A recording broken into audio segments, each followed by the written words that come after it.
livro de Neemias.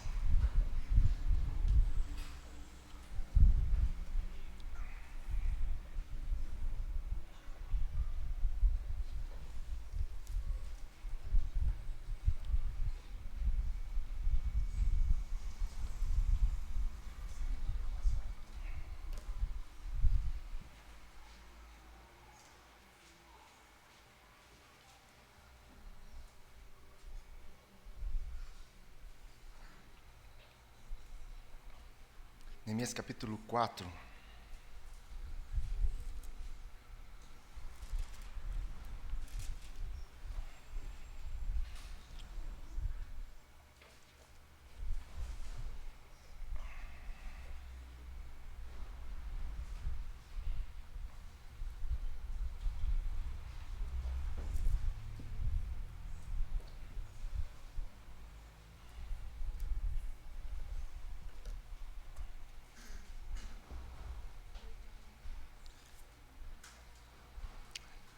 Assim diz a palavra do Senhor. Tendo Sambalá ouvido que edificávamos o muro, ardeu em ira e se indignou muito e escarneceu dos judeus. Então falou na presença dos seus irmãos e do exército de Samaria e disse: Que fazem estes fracos judeus? Permite-se-lhes a isso? Sacrificarão? Darão cabo da obra num só dia? Renascerão acaso dos montões de pó as pedras que foram queimadas? Estava com ele Tobias, um amonita, e disse: Ainda que edifiquem, vindo uma raposa derribará o seu muro de pedra. Ouve o nosso Deus, ó nosso Deus, pois estamos sentados, desprezados. Caia o seu opróbrio sobre a cabeça deles e faze que sejam despojo numa terra de cativeiro. Não lhes encubras a iniquidade, e não se risque diante de ti o seu pecado, pois te provocaram a ira na presença dos que edificavam. Assim edificamos o muro, e todo o muro se fechou até a metade de sua altura, porque o povo tinha ânimo para trabalhar. Mas ouvindo Sambalá e Tobias, os arábios, os amonitas e os asdoditas, que a reparação dos muros de Jerusalém ia avante, e que já se começavam a fechar-lhes as brechas, ficaram sobremodo irados. Ajuntaram-se todos de comum acordo para virem atacar Jerusalém e suscitar confusão ali. Porém, nós oramos ao nosso Deus e, como proteção, pusemos guarda contra eles de dia e de noite. Então disse Judá: Já desfaleceram as forças dos carregadores, e os escombros são muitos, de maneira que não podemos edificar o muro. Disseram, porém, os nossos inimigos: Nada saberão disto, nem verão até que entremos no meio deles e os matemos, assim faremos cessar a obra. Quando os judeus que habitavam na vizinhança deles 10 vezes nos disseram: De todos os lugares onde moram, subirão contra nós. Então pus o povo por famílias nos lugares baixos e abertos, por detrás do muro, com as suas espadas e as suas lanças e os seus arcos. Inspecionei, dispus-me e disse aos nobres, aos magistrados e ao resto do povo: Não os temais, lembrai-vos do Senhor, grande e temível, pelejai pelos vossos irmãos, vossos filhos, vossas filhas, vossa mulher e vossa casa. E sucedeu que, ouvindo os nossos inimigos, que já o sabíamos, o que Deus tinha frustrado o desígnio deles, voltamos todos nós ao muro, cada um à sua obra.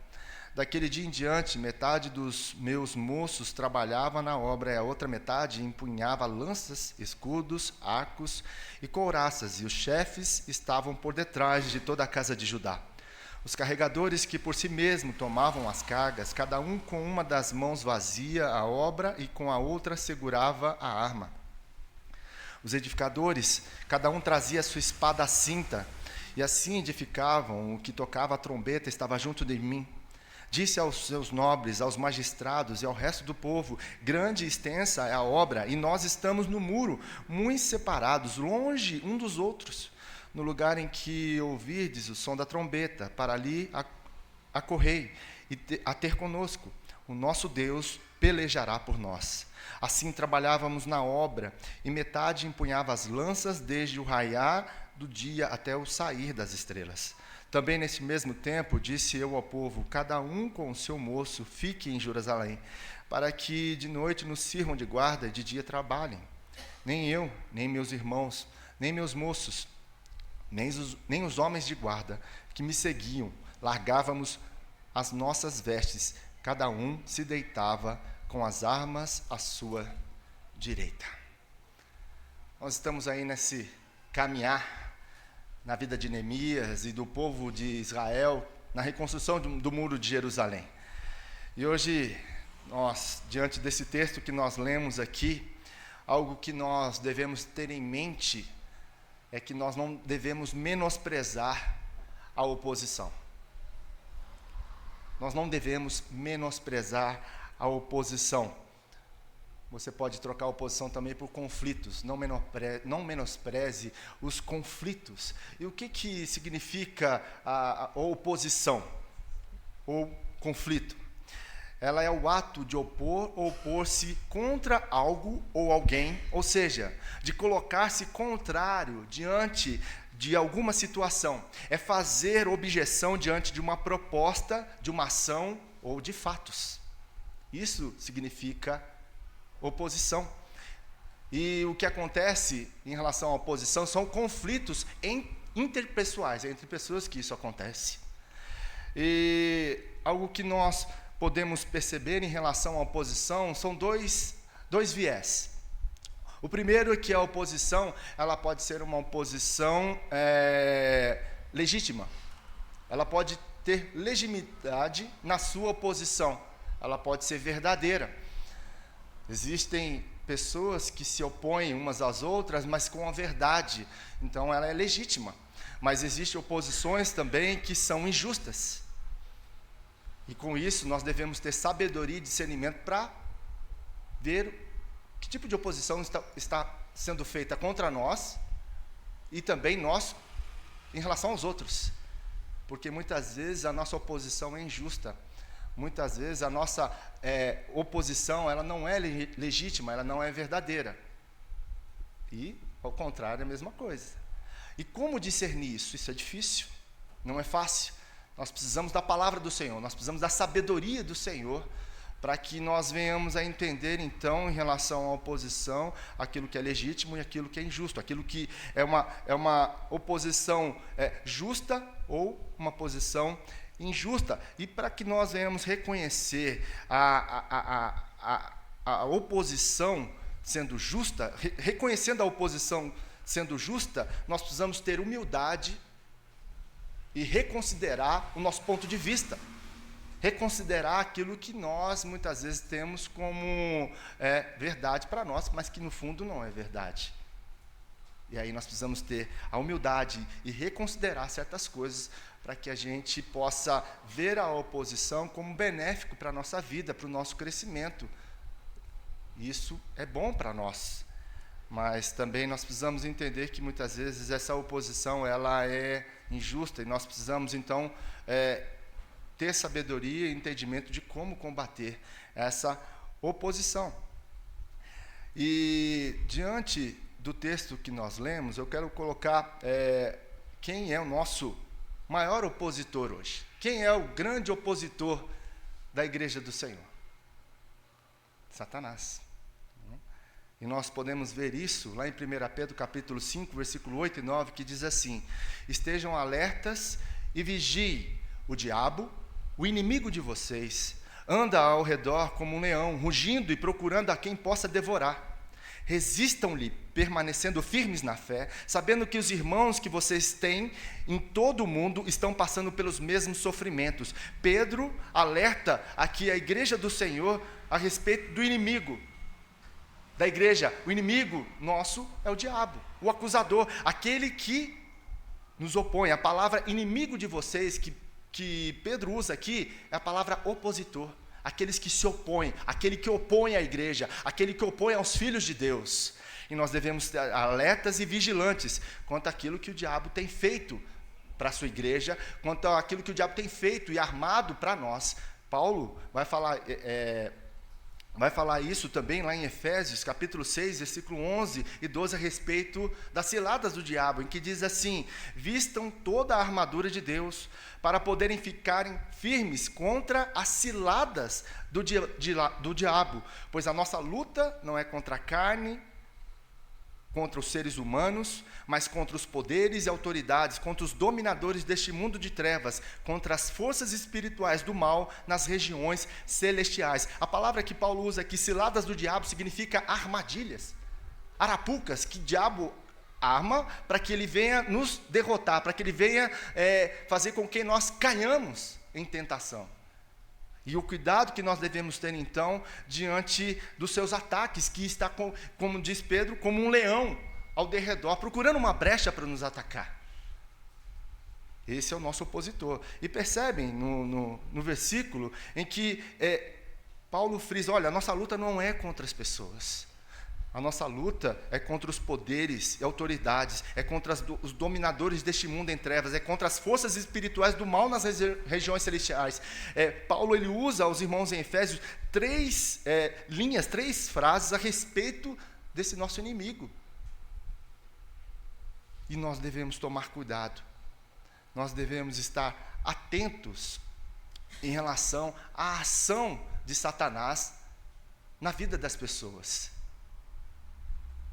Nós podemos ver isso na vida de Pedro, ali no capítulo 16 de Mateus, onde Jesus ele pergunta aos seus discípulos: o que as pessoas dizem que eu sou? Aí eles falam: Elias, profeta, tal. Mas aí Pedro fala assim: tu és o Cristo, o Filho de Deus. Olha, Pedro, isso aí não foi a carne que te revelou, isso não veio do seu coração, isso aí foi a revelação do Pai para você.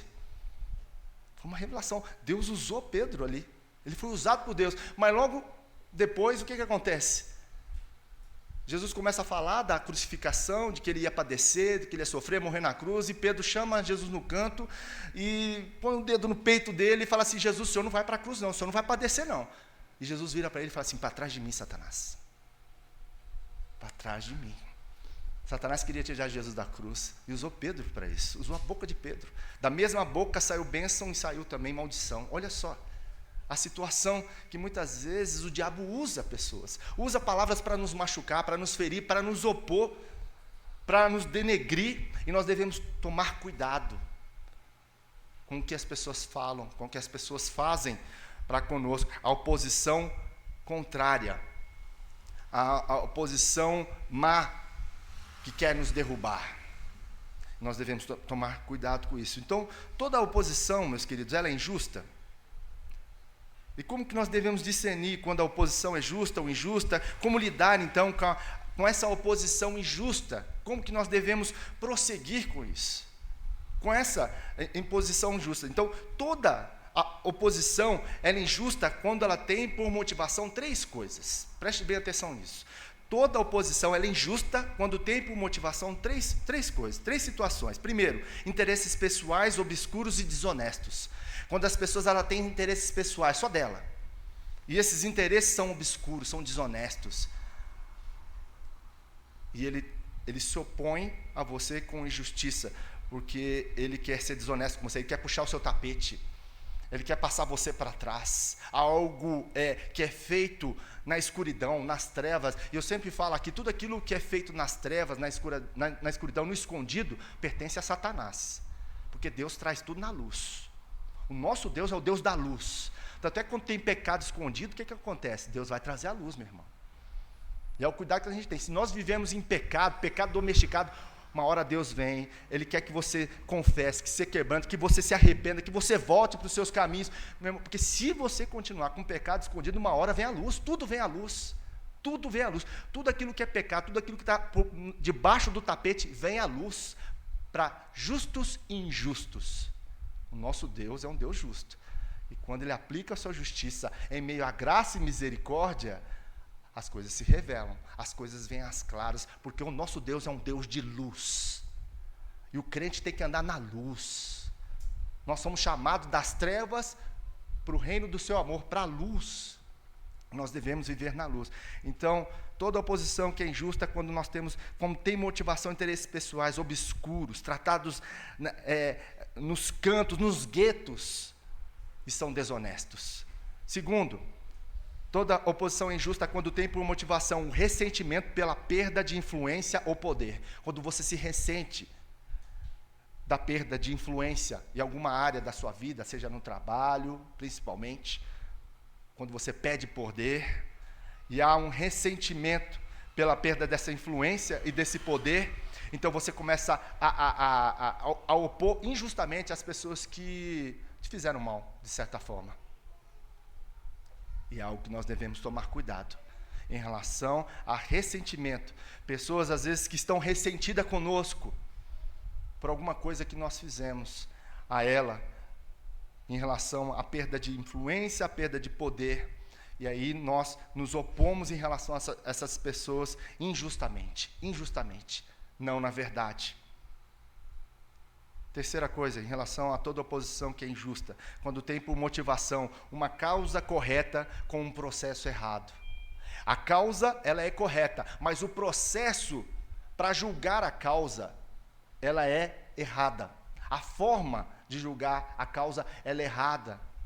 É da sua maneira, não é da maneira de Deus. É do seu jeito. Não, eu vou fazer do meu jeito, porque ele está errado. Não, nós temos que aplicar a palavra do Senhor.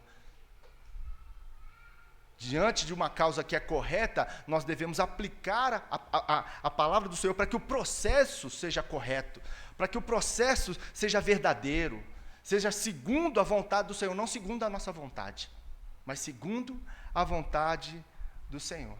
Não sei se você já passou por isso, diante de pessoas, às vezes, que te confrontou, te opôs corretamente, mas a forma que ela fez, a forma que ela disse, foi um processo errado. Isso magoou, isso foi uma posição injusta, não foi verdadeira, não foi sincera, não foi amável. Então, diante dessas três questões, interesses pessoais obscuros e desonestos, o ressentimento pela perda de influência ou poder, ou uma causa correta com o processo errado. Toda oposição é injusta quando tem por trás essas motivações. 2 pontos em relação à oposição, então, que é justa quando tem por motivação. Primeiro, uma causa correta com o processo correto.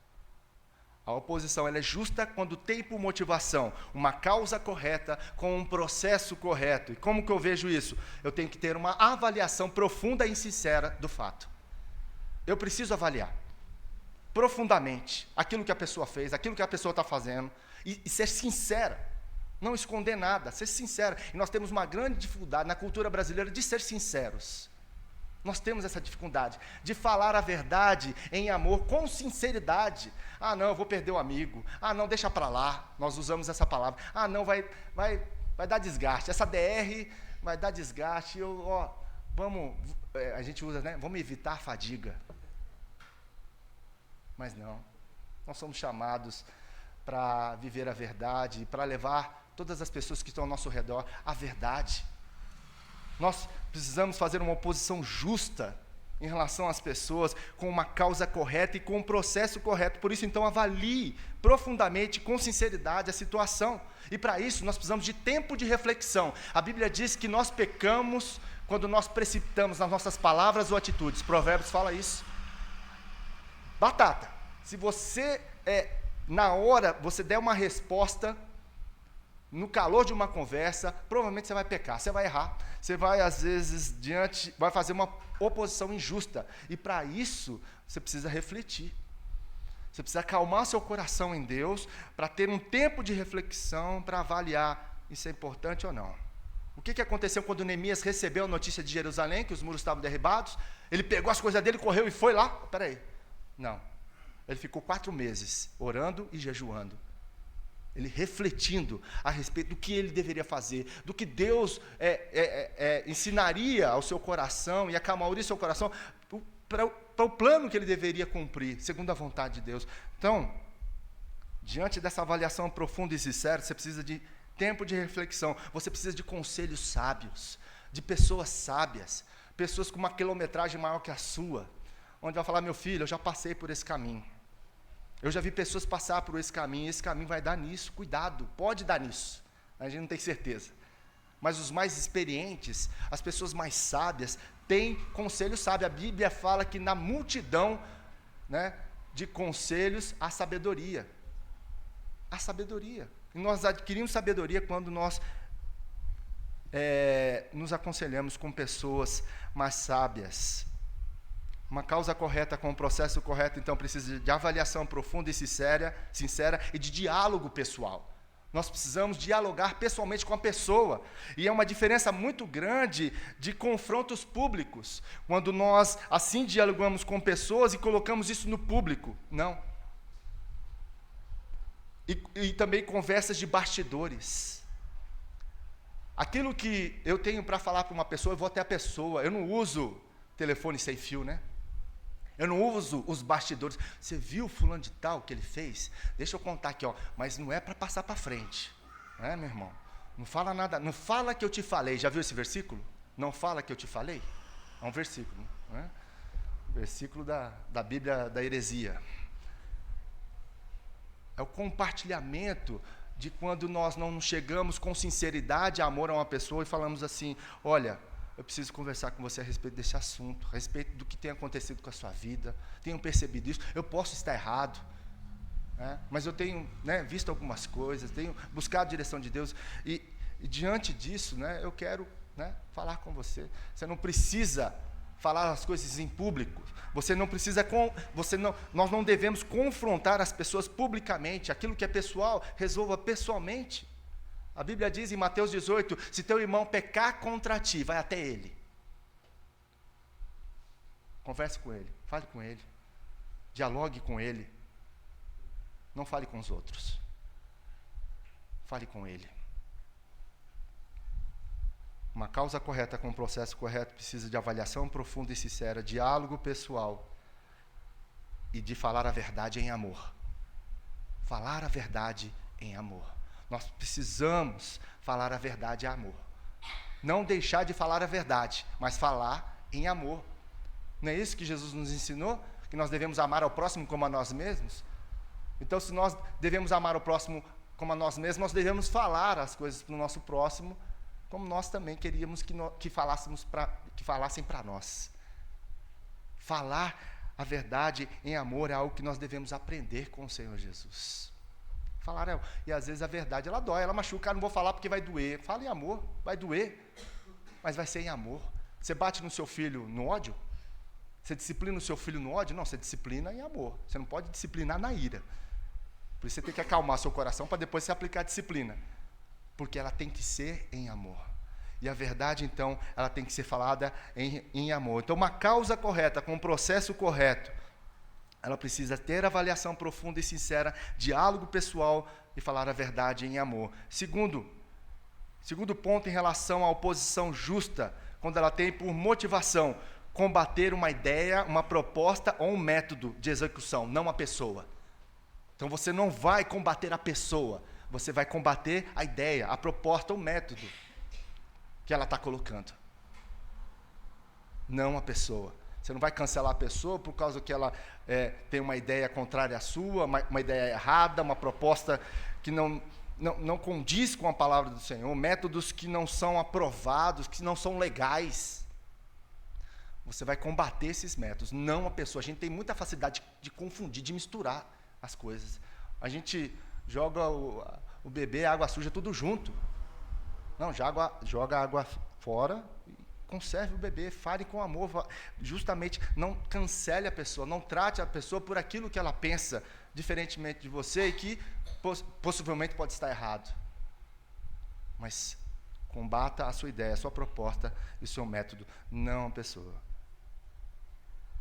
Diante disso, nós vamos trabalhar, eu precisei falar sobre as oposições para que a gente venha ter claro isso na nossa mente, de quando nós nos opomos às pessoas e quando elas opõem a nós. Por isso que eu disse isso, né?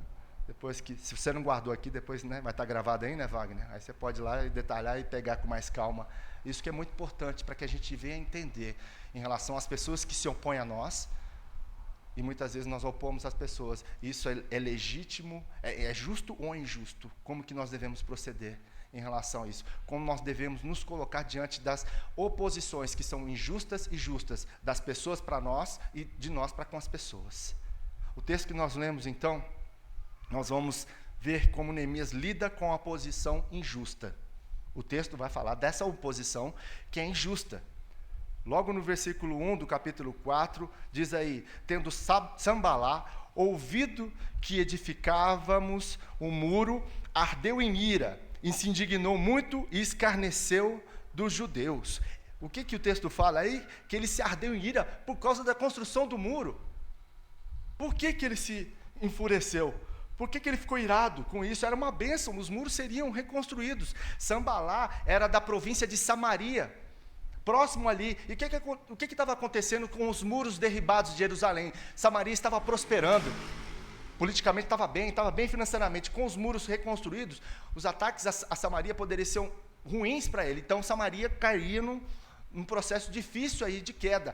Então ele fica furioso por causa do bem-estar de Jerusalém, por causa que Jerusalém, com os muros construídos, voltaria a prosperar, voltaria a ter uma defesa contra os inimigos, e isso prejudicaria. Então, ele fica furioso por causa de interesses pessoais e questão de poder. Se lembra lá do primeiro ponto que a gente falou, da oposição? Que há interesses pessoais, que há questão de poder. Então, ele se opõe a Neemias porque há interesses, há desonestidade, há questão de poder. Ele ia perder o poder, por isso que ele fica furioso.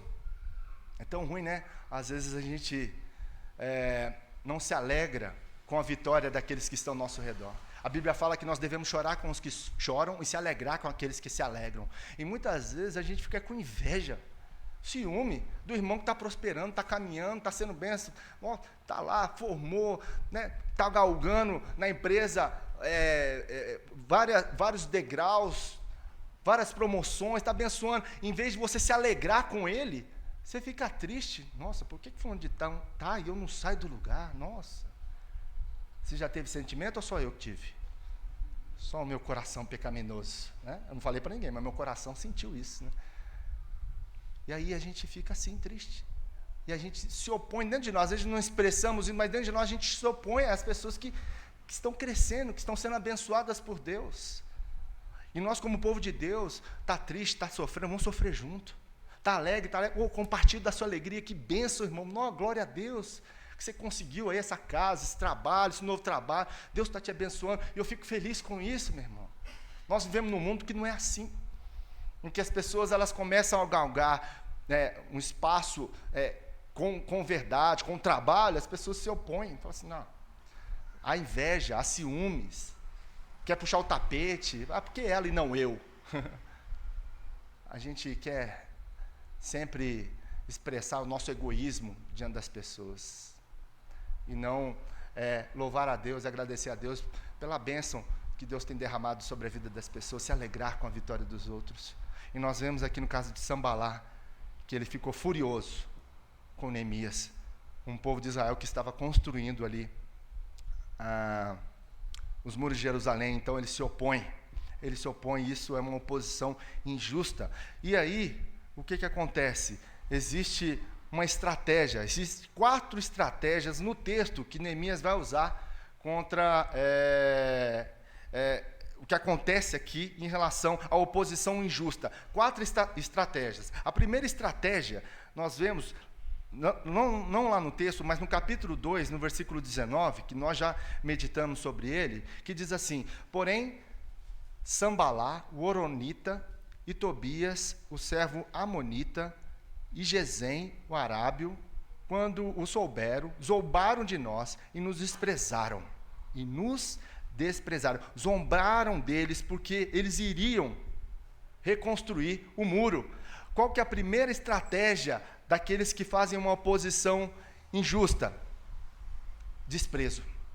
Essa é a primeira estratégia deles. Eles desprezam, eles zombam. Isso aí não vai dar certo. Isso aí do jeito que você está pensando não vai dar. Tira isso da sua cabeça. Olha a situação que a gente está vivendo, olha o país que a gente está vivendo, não vai dar. Se opõe, despreza aquilo que Deus colocou no seu coração, das coisas que estão acontecendo na sua vida. Joga aquele balde de água fria. Você já recebeu um balde de água fria? Nossa, né? Não foi só uma ou duas vezes, né? Quantas vezes nós não já recebemos um balde? Você coloca aquela ideia, aí vem e fala, mas isso aí não vai dar não. Deixa isso para lá. Aí você, nossa, justamente da pessoa que você e queria ouvir um conselho, uma coisa boa, ela vem e joga aqui, você, nossa Deus, será que... Aí você fica até em dúvida, né? Será que não é então para fazer? Puxa vida, você fica triste, né? Fica murcho. Veja as pessoas com sabedoria, falam, não, meu irmão, vamos orar, né? Boa ideia, quem sabe? Às vezes até para você, às vezes você, na sua vida, quando alguma pessoa vem e fala alguma coisa, e aquilo te sou, peraí, parece que isso não é bom. No primeiro momento, aí você já coloca aquilo, eu acho que não vai ser. Não, reflete, fala assim, vamos orar, né? Quem sabe? Dá apoio, vamos caminhar, não faz de uma vez, não. Vamos trabalhar isso junto. Você se torna coparticipante daquele sonho, daquele projeto. Olha que coisa boa, você caminha junto com a pessoa. Não, às vezes pode dar certo, vamos caminhar, vamos orar, vamos fazer isso, vamos fazer aquilo, né? Procura fulano de tal que tem conhecimento nessa área, às vezes vai te ajudar nisso.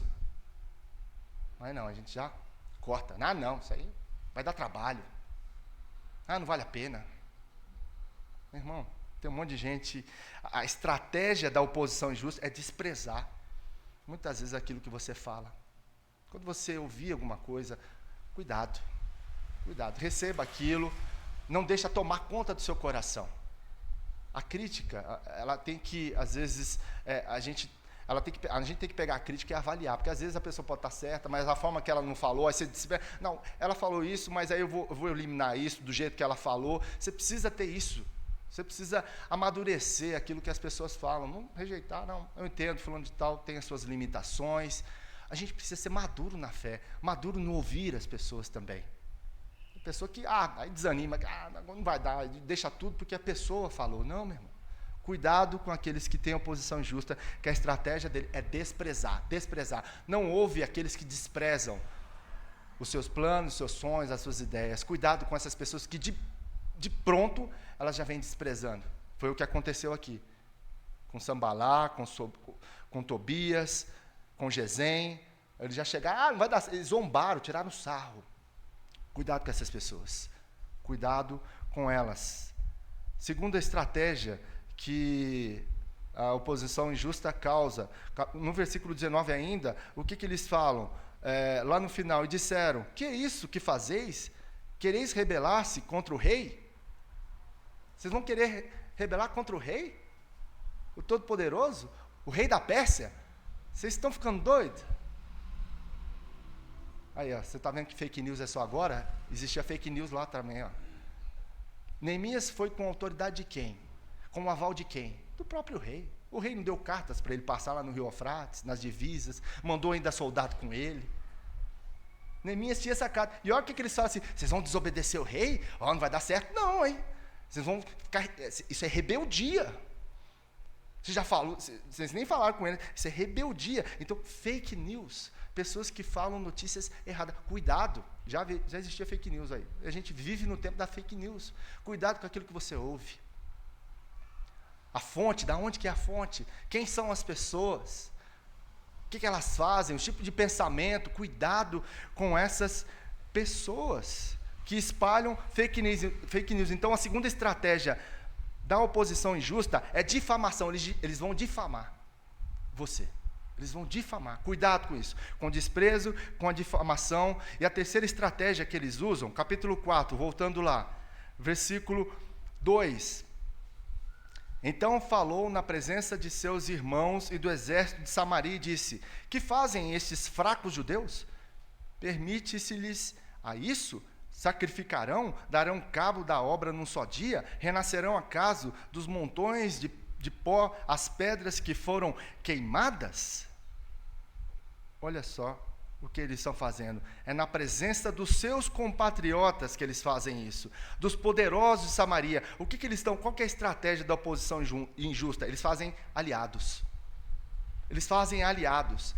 Eles fazem isso na presença dos compatriotas. Eles chamam outras pessoas para se tornarem fortes com ele, para desanimar você, para se opor a você, para fazer uma oposição injusta. Então eles somam mais pessoas ao seu lado para fazerem aliados, para te derrubar, para fazer uma oposição injusta. Eles usaram aqui a presença dos compatriotas e dos poderosos diante da presença deles.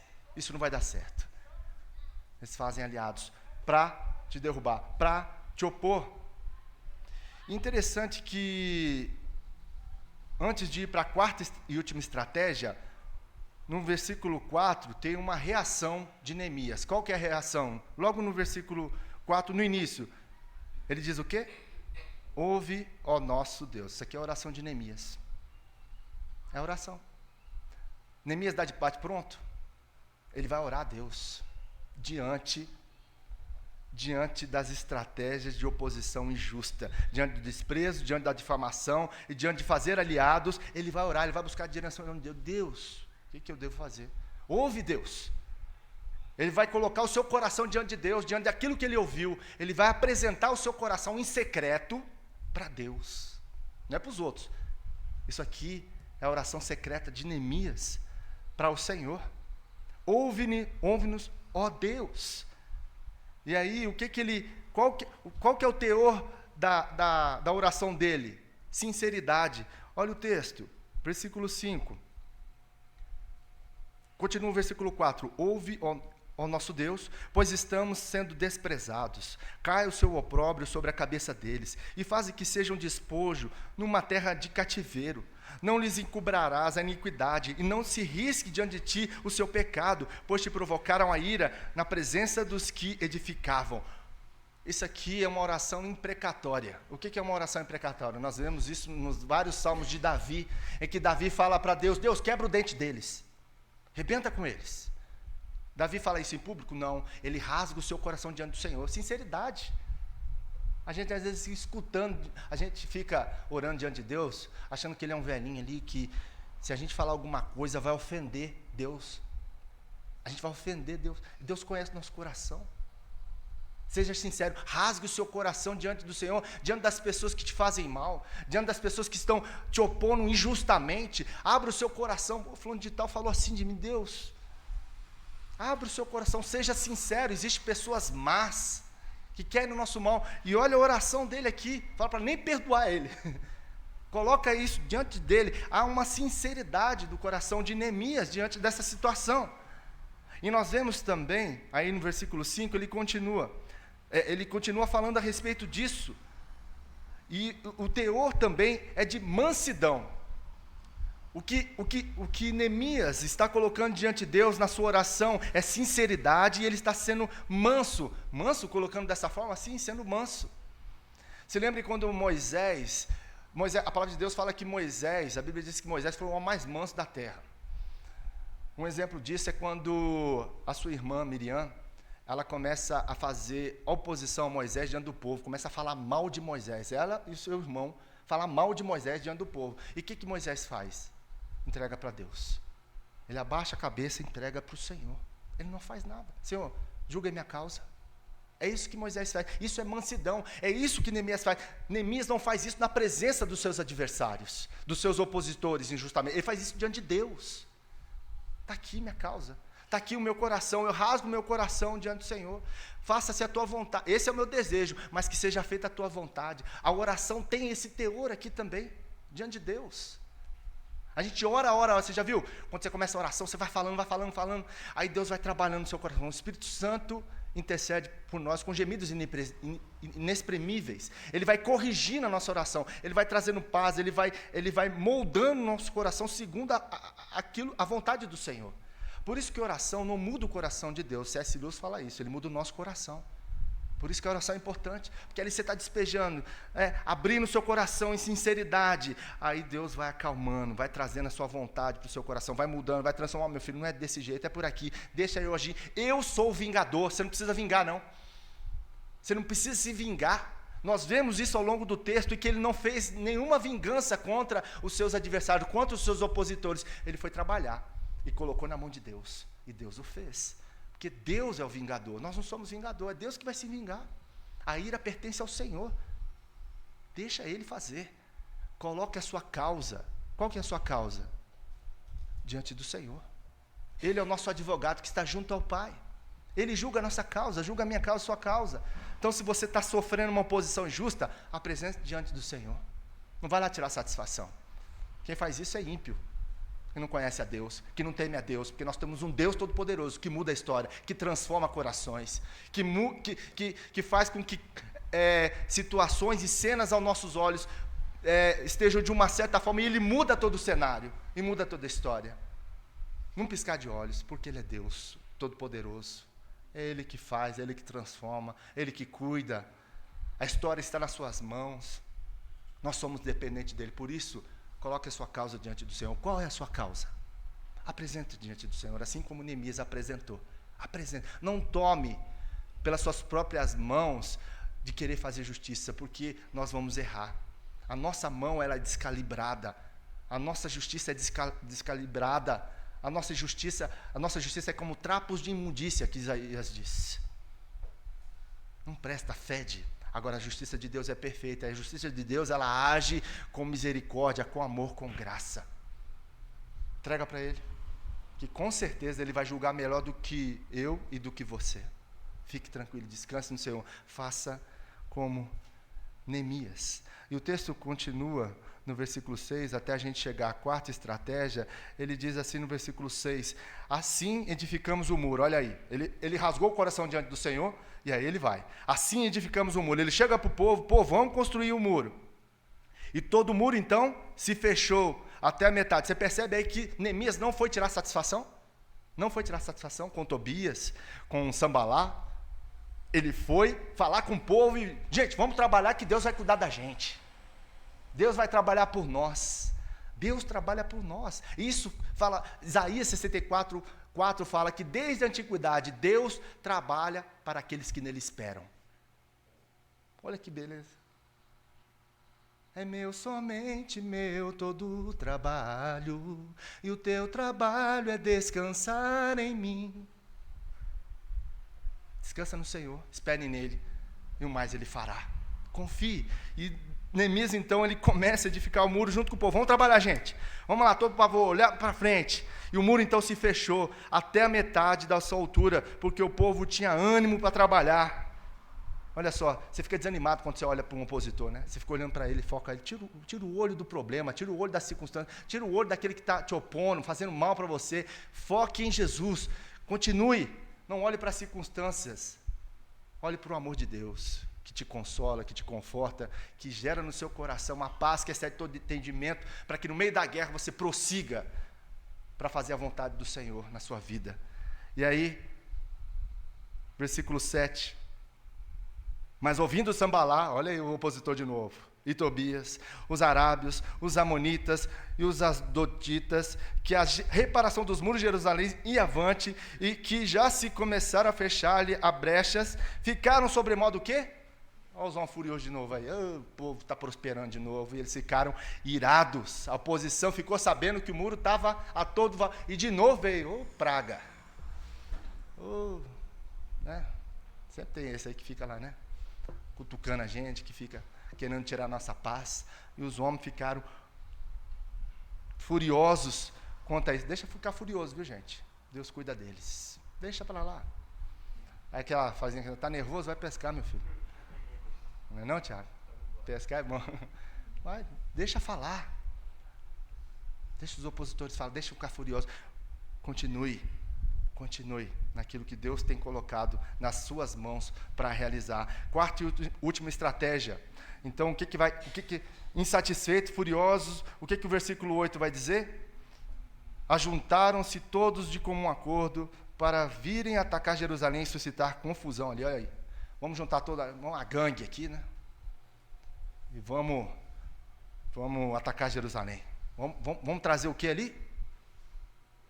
Confusão. A palavra aí, confusão, é intriga, discórdia. Vamos causar intriga entre eles. Vamos causar discórdia. Vamos dividir esse povo. Vamos fazer com que isso aconteça. Gerar confusão. E o diabo gosta de uma confusão. Ele usa a pessoa para causar isso. Porque ele sabe que se uma casa dividida, ela não prospera. A Bíblia fala sobre isso. Uma igreja dividida não prospera. Uma família dividida não vai para frente. Um casal dividido não vai. Nada que é dividido prospera, meus irmãos. E o diabo então vem para causar confusão, intriga. Fala A lá, se entende B e o pau quebra. É isso que o diabo quer, confusão. Ele quer tirar a paz que está no nosso coração, que vem de Deus. Ele quer causar essa confusão total na nossa vida, e nós devemos estar alertas quanto a isso. Cuidado na hora da discussão, na hora da relação com a mulher, com os filhos, no trabalho. Se você se exalta, cuidado com o seu coração. O diabo quer causar confusão, intriga, divisão, porque a coisa não vai, a coisa para, breca, fecha, sucumbe. Por quê? O diabo lançou a confusão lá, lançou o problema. E o problema, ele sempre vem pelas pequenas coisas, não é pelas grandes coisas. A gente não tropeça nas grandes pedras, a gente tropeça nas pequenas. Já viu a história das raposinhas? Certo agricultor estava lá no milharal, e ele viu que o milho dele estava indo embora. Aí ele pegou, vou fazer uma cerca aqui, né? Deve ser raposa. Aí ele cercou, né? Bonitão e tal. E aí, o que aconteceu? Os milhos começaram a ser roubados. Mas eu fiz a cerca certinha. Aí ele percebeu, colocou uma câmera lá, e ele viu que à noite, madrugada, não eram as raposas grandes, a raposa, a mãe, ficava do lado de fora, e as raposinhas entravam por debaixo da cerca para roubar o milho e dava para a mãe. Aí falou, então vou fazer a cerca mais baixa.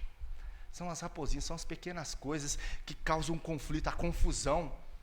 O diabo, ele é sorrateiro, ele é sagaz, ele não vai te apresentar coisa de uma vez assim clara para você ver, não. Ele vai colocando essas coisinhas para ver divisão, confusão no meio.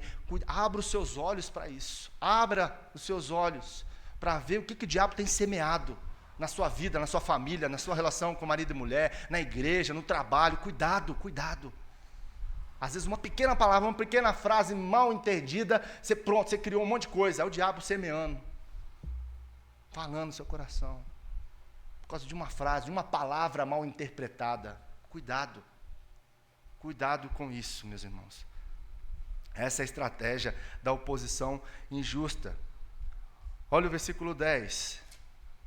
O que ele gera, a confusão que ele quer gerar. Então disse Judá, já desfaleceram as forças dos carregadores, e os escombros são muitos, de maneira que não podemos edificar o muro. Aí, o povo começou a desanimar, não estava animado? Começou a desanimar.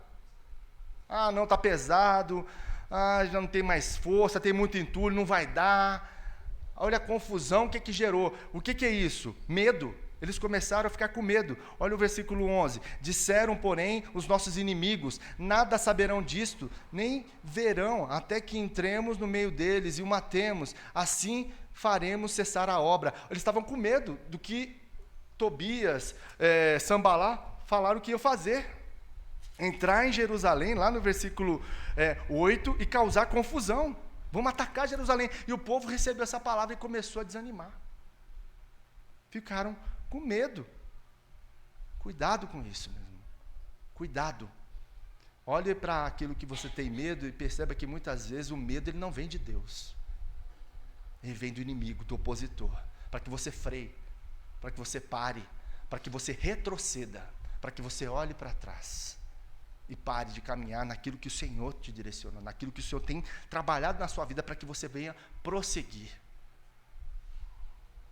A oposição injusta, ela continua, mas olha que interessante a segunda reação. Essa é a primeira reação de Neemias foi orar com sinceridade e tendo um coração manso diante do Senhor. A segunda reação em relação a isso está no versículo 9 de Neemias. Olha o que Neemias fala. Porém, Neemias é um homem de oração, né? Tem que aprender com Neemias.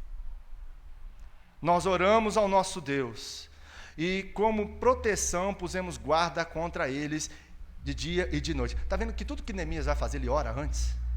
Ele ora para fazer aquilo que Deus direciona para realizar. Nós oramos. Então nós oramos. Aí ele orou e ele teve o quê? Uma precaução. Ele teve precaução, oração, mas precaução em relação aos adversários. Olha que interessante. vamos nos proteger. Vamos colocar guarda contra eles, de dia e de noite. Existem pessoas na nossa vida que a gente tem que tomar cuidado, viu, gente? O que Paulo fala a Timóteo em relação a Alexandre o latoeiro? Afasta desse cara, não fica perto dele não. Paulo fala isso a Timóteo. Ele faz mal, fique distante dele. Ele me fez muito mal, viu, Timóteo? Então não fique perto dele. Existem pessoas na minha vida e na sua vida que você tem que manter uma distância. São Alexandres latoeiros, são opositores injustos que querem fazer mal. E a Bíblia fala para nós mantermos uma certa distância em relação a essas pessoas. Então nós devemos orar com precaução em relação a isso. Tem pessoas que não dá para caminhar, meu irmão. Você já foi 1 milha, 2 milhas, já foi até 5 milhas, não dá, meu, deixa lá. Está destruindo seu casamento, está destruindo a relação com irmãos. Essa pessoa está trazendo mal, afasta dela, meu irmão. Não dá. Às vezes você tenta ajudar, você acaba prejudicando a sua própria vida, com pessoas que estão fazendo mal, que estão, você está sendo trapaceado, sendo enganado, há muita ingenuidade nisso. A Bíblia fala que nós devemos ser prudentes, né, como a serpente, simples como a pomba e prudentes como a serpente.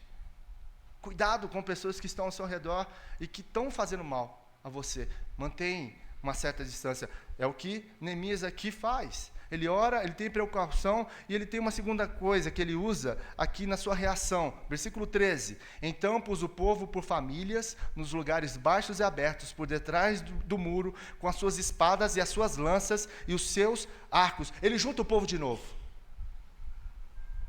Açúcar, união. Faz o quê? A força. Unidos, a gente vai fazer a força, gente. A gente é mais forte juntos. Já viu lá o braseiro? Está lá na fogueira, né? Fogueirinha, né? Passou, a gente nem fez o culto da fogueira. Vamos fazer um culto da fogueira ano que vem.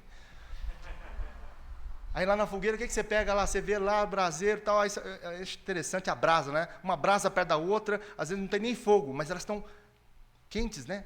Estão ardentes uma do outro. Tira uma brasa e coloca fora. O que vai acontecer com essa brasa? Fora do braseiro, ela vai apagar. Mas quando o braseiro está tudo junto, uma brasa perto da outra lá, vai ficando calor. Assim é o povo de Deus. Assim é a família do Senhor, é a sua família. Quanto mais junto você fala, mais um vai aquecendo o outro, vai fortalecendo para continuar a jornada. Sozinho a gente não faz, não tem força. A gente precisa caminhar junto. Jesus tinha lá a tropa dele lá com 12, mais as mulheres que o serviam. Nós vemos Paulo, o ministério de Paulo, não andou sozinho, ele sempre tinha um ou outro, caminhava junto. Jesus falou para ele, de quantos? 2 a 2, é mínimo, 2 a 2. Não ande sozinho, porque sozinho você é uma presa fácil para os opositores. Você é uma presa fácil para Satanás. Caminhe junto, vamos ser unidos. Quanto mais unidos nas nossas diferenças, mais o Senhor nos abençoará. Não diz lá a Bíblia, cordão de 3 dobras, não é melhor? Não é? Porque quando um caiu, o outro levanta.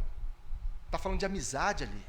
E Jesus está ali no meio, abençoando, fortalecendo em relação a tudo isso. E é o que Neemias faz. Gente, vamos trabalhar junto, vamos posicionar, vamos, né, dividir as famílias aí com espada, com lança, para a gente ficar atento. Versículo 16. Daquele dia em diante, metade dos meus moços trabalhavam na obra, e a outra metade empunhava lanças, escudos, arcos e couraças, e os chefes estavam por detrás de toda a casa de Judá. Olha, ele fala metade de metade, trabalhando junto, mas metade, nunca ninguém sozinho, com uma mão e com outra. Olha só a união, trabalhando juntos. Aquilo que eu tenho dificuldade, você tem mais facilidade. Os dons e talentos são justamente para isso, para edificar uns aos outros. Ninguém tem todos os dons, ninguém tem todos os talentos. Para nós dependermos, há uma codependência nossa para com Deus e para com o próximo, para com nossos irmãos. E o versículo 19 e 20 diz, então, disse eu aos nobres, aos magistrados e ao resto do povo, grande e extensa é a obra, e nós estamos no muro, muito separados, longe uns dos outros, no lugar em que ouvides o som da trombeta, para ali acorrei a ter conosco, o nosso Deus vai o quê? Pelejar por nós. Nós vamos fazer a nossa parte, nós vamos falar aquilo que nos cabe, mas é Deus que vai lutar, gente. Você arma tudo, quem faz a obra é Deus, é o Senhor. É Ele que edifica, em vão, é aquele que edifica, quem edifica a casa é Deus. Ele não dormita, é Ele que guarda, é Ele que protege, é Ele que faz a obra nas nossas vidas. Nós nos colocamos nas suas mãos e Ele faz segundo a sua vontade, segundo o seu querer. Por isso, vamos trabalhar juntos, unidos, lado a lado, naquilo que Deus tem colocado em nossas vidas, no nosso coração, diante de tudo aquilo que Deus tem nos dado, que eu e você possamos então permanecer firmes na palavra do Senhor. Eu quero terminar fazendo uma pergunta. Duas perguntas. Se você tem feito oposição injusta, o que você deve fazer? Talvez você esteja fazendo uma oposição injusta. Ore. Pergunte a Deus o que Ele acha a respeito do que você tem feito com os outros, diante da sua oposição. Ore a Deus. Busque direção de Deus. Será que eu estou fazendo certo isso com essa pessoa? Será que eu estou agindo certo com a minha esposa, com o meu marido, com o meu filho? Será que eu não estou tendo uma oposição injusta? E se você reconhecer diante de Deus que você tem feito, arrependa-se diante de Deus com palavras e diante das atitudes erradas. Arrependa, tenha um coração, Senhor, eu estou errado. E terceiro, busque reconciliar, restituir isso com aquilo que você tem, com a pessoa que você tem se oposto. Seja humilde. Busque reconciliar. E a segunda pergunta, você se sente alvo de oposição injusta? Então, ore, entregando a sua causa a Deus. Ore, entrega a sua causa a Deus, diante da oposição que você está sofrendo injustamente. Segundo, previna-se, tome medidas de sabedoria em relação a essas pessoas que te opõem injustamente. E terceiro, perdoe como Cristo nos perdoou. Perdoe essas pessoas que têm te oposto. Perdoe. Assim como Cristo nos perdoou. Não é isso que o Pai Nosso diz? Perdoa, assim como nós perdoamos aos nossos devedores. Perdoe as pessoas que têm se oposto a você, injustamente. Apresenta ela diante do Senhor. Sabe por quê? Cristo veio a essa terra diante da nossa imposição injusta, diante de tudo que nós fizemos contra Deus, desde lá do jardim. E o Senhor veio, se humilhou, se fez como um de nós, morreu naquela cruz pelos nossos pecados, foi injustiçado, padeceu, se envergonhou por mim e por você, para nos dar perdão. Morreu naquela cruz pelos nossos pecados. E é algo que nós devemos, como filhos de Deus, como discípulos de Jesus, aprender a perdoar. Eu sei que não é fácil, porque às vezes o perdão, você fala assim, mas eu vou beneficiar a pessoa. É isso que o Senhor quer. Mas o seu coração vai estar livre diante do Senhor, para viver uma vida que agrade ao Senhor. Por isso que nós estamos aqui na mesa do Senhor. A ceia do Senhor é justamente o reconhecimento de que nós nos opusemos a Deus, mas Ele, em seu infinito amor, Ele disse, olha, eu vou morrer por vocês, o meu corpo vai padecer, o meu sangue vai ser derramado, mas ali eu vou estar fazendo com vocês uma nova aliança, no meu sangue, eu estarei perdoando vocês, eu estarei dando a vida eterna para vocês. Que vocês, neste momento, como filhos de Deus, como homens e mulheres que temem ao Senhor, que querem fazer a vontade do Senhor, querem seguir o seu caminho, é o momento de você participar desse momento importante da ceia do Senhor, que foi colocada pelo próprio Cristo, para que nós, diante do Senhor, pudéssemos então fortalecer a nossa fé e reconhecer aquilo que Jesus fez por nós. O pão tem esse significado, o cálice tem esse significado, da morte da cruz, por nós, da oposição injusta que fizemos para com Jesus, e Ele nos justificou por amor. Que nesse momento você possa derramar o seu coração diante do Senhor, que você possa abrir a sua vida diante dEle, que você possa declarar o quanto que você é pecador e que precisa dEle, que você possa pedir perdão ao Senhor e diante da mesa do Senhor dizer, Senhor, eu quero participar desse momento tão importante para a minha vida, para que o Senhor alimente a minha fé. Nós vamos orar agradecendo a Deus por esse momento, pela sua palavra e por esse momento, para que o Senhor nos abençoe. Vamos orar? Senhor, nós queremos te agradecer, Senhor, mais uma vez pela tua palavra, que alcançou os nossos corações. Obrigado porque o Senhor tem trabalhado em nós e através de nós para que o teu nome seja proclamado. Ajuda-nos, Senhor, a entender todas as questões da vida em relação às oposições que nós temos e às oposições que nós fazemos. Que o Senhor nos ajude, Senhor, diante de toda oposição injusta que nós estamos passando. Nós entregamos ao Senhor e confiamos ao Senhor, que o Senhor tem o melhor para nós em relação a isso. Ajuda-nos, Senhor, a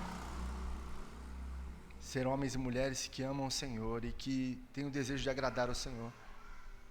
Que possamos realizar oposições justas, verdadeiras, legítimas, com amor, com verdade, com sinceridade de coração, Senhor. Obrigado pela tua palavra. Diante de tudo aquilo que nós ouvimos aqui, que o Senhor possa cravar em nosso coração a tua verdade. Obrigado por esse momento da ceia do Senhor. Possamos aqui comer e beber do cálice, lembrando do teu sacrifício, da sua morte e ressurreição por nós. Perdoa os nossos pecados. Tua palavra diz que nós devemos nos examinar. E nós estamos aqui reconhecendo que nós somos pecadores e que precisamos do Senhor, Senhor. Ajuda-nos, Senhor, a viver uma vida que te agrade, uma vida segundo o teu propósito, não segundo o nosso, mas segundo os teus planos e os teus propósitos para nós. É em nome de Jesus, Senhor, que nós oramos. Amém.